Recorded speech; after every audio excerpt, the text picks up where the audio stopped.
On that fateful day, the Battle of Wolf 359 occurred. All 11,000 Starfleet officers, crew, engineers, and support personnel, including some civilians, were killed when a single cube from the Borg collective overpowered a heavily armed defensive fleet. The Borg were able to use advanced technology to slice through Starfleet defensive shields, cutting them to absolute ribbons. But could the massacre have been an inside job perpetrated by top Starfleet officers and Admiralty? What really happened that day?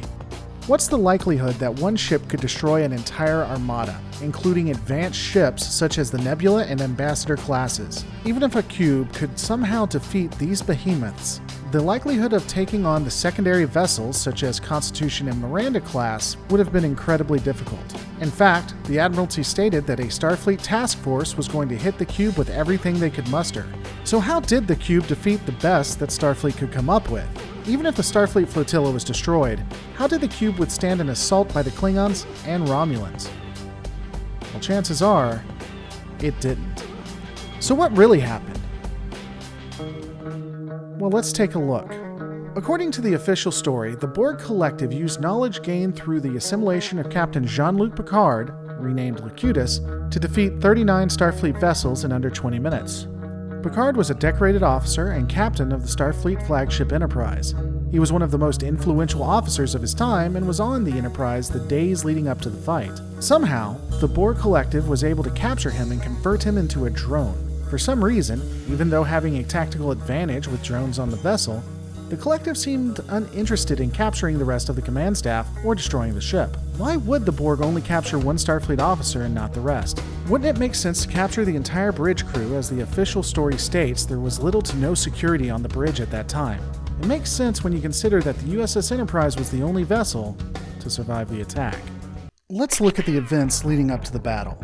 The Federation had known about the Borg for at least a few years before the attack. They had been working on finding ways to counter the threat, including the design and construction of the Defiant, Akira, and Steamrunner classes. Personal logs show that the information provided by the command crew of the Enterprise had been heavily relied upon for the design of these warships. The construction of photon cannons and multiphasic shielding had found their start with this very knowledge. Was this actually an attempt to create a way to defend the Federation from a looming threat?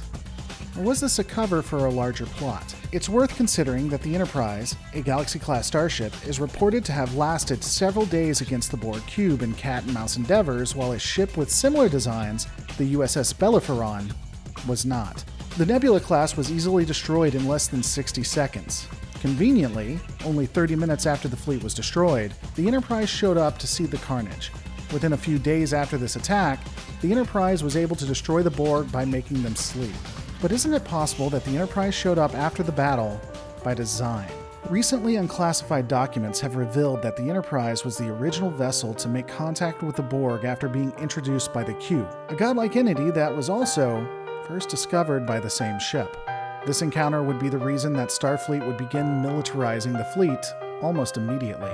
Unconfirmed reports have even stated that after the initial introduction, Borg representatives would be seen on the Enterprise months and even years later, like that of Hugh, who would continue to refer to Picard as Locutus. He would even go on to create a new faction of Borg that would have an affinity and alliance to Picard and other militarized elements of Starfleet. Isn't it quite possible that the entire event had been orchestrated by rogue elements within the Starfleet military with the help of the crew of the USS Enterprise to create an event that would force the Federation to militarize its fleet? Could the fleet have been destroyed with the help of the Q as a deal with the Continuum to create an armada of warships that would assist in their bidding? Or perhaps it was for power, as Starfleet would be reorganized under Admiral Layton, who would attempt a coup of the Federation only a few years later. Or maybe it was as the official story goes. A cube from across the other side of the galaxy manages to travel all the way to the Alpha Quadrant that happened to meet up with the only crews loyal to the Federation's mission of peace, and that the Borg were ultimately really destroyed by being put to sleep.